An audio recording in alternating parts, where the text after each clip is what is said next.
May isang lalaki sa Betania na ang pangalan ay Lazaro. Kasama niya sa bahay ang kaniyang mga kapatid na sina Maria at Marta. Si Maria ang nagbuhos ng pabango sa paa ng Panginoon at pagkatapos ay pinunasan iyon ng kaniyang buhok. Nagkasakit si Lazaro, kaya't nagpasabi kay Jesus ang magkapatid, "Panginoon, ang minamahal niyong kaibigan ay may sakit." Nang marinig ito ni Jesus ay sinabi niya, Hindi niya ikamamatay ang sakit na ito. Nangyari yun upang maparangalan ang Diyos. At sa pamamagitan nito'y maparangalan ang anak ng Diyos. Mahal ni Jesus ang magkakapatid na Marta, Maria at Lazaro. Gayunman, nagpalipas pa siya doon ng 2 araw mula nang mabalitaang may sakit si Lazaro. Pagkatapos, sinabi niya sa kaniyang mga alagad, Magbalik tayo sa Judea. Guro, sagot ng mga alagad, hindi po ba't kamakailan lamang ay pinagtangkaan kayong batuhin ng mga pinuno ng mga Hudyo? Bakit pupunta na naman kayo doon? Sinabi ni Jesus, Hindi ba may 12 oras sa maghapon? Hindi matitisod ang lumalakad kung araw, sapagkat nakikita niya ang nagbibigay liwanag sa daigdig na ito. Subalit natitisod ang lumalakad kung gabi, sapagkat wala na siyang liwanag. Idinugtong pa ni Jesus, Natutulog ang kaibigan nating si Lazaro. Pupunta ako upang gisingin siya. Panginoon, kung natutulog lang po siya, ay gagaling siya. tugon ng mga alagad. Ang ibig sabihin ni Jesus ay patay na si Lazaro. Ngunit ang akala ng mga alagad ay talagang natutulog lamang ito. Dahil dito'y tuwirang sinabi ni Jesus, Patay na si Lazaro. Ngunit alang-alang sa inyo, ako'y nagagalak na wala ako roon. Sapagkat dahil dito, kayo'y mananalig sa akin. Tayo na, puntahan natin siya. Niyaya ni Tomas na tinatawag na kambal ang kaniyang mga kasama. Sumama tayo sa guro. Mamatay tayong kasama niya. Pagdating ni Jesus, nalaman niyang 4 na araw nang nakalibing si Lazaro. May 3 kilometro lamang ang layo ng Jerusalem sa Betania, kaya't maraming taga-Jerusalem ang dumalaw kina Marta at Maria upang makiramay sa pagkamatay ng kanilang kapatid. Nang mabalitaan ni Marta na dumarating si Jesus, sinalubong niya ito, ngunit si Maria na may naiwan sa bahay. Sinabi ni Marta, Panginoon, kung kayo po ay narito, sana'y buhay pa ang kapatid ko.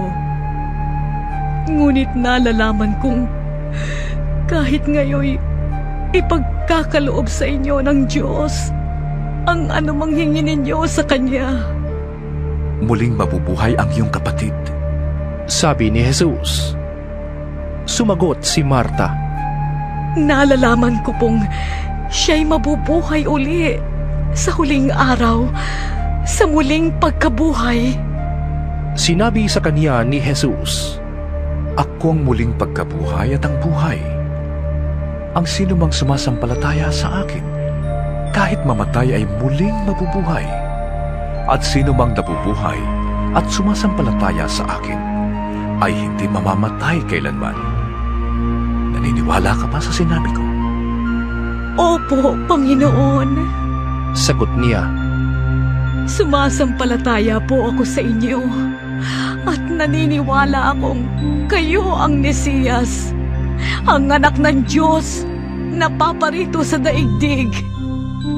Pagkasabi nito, umuwi si Marta.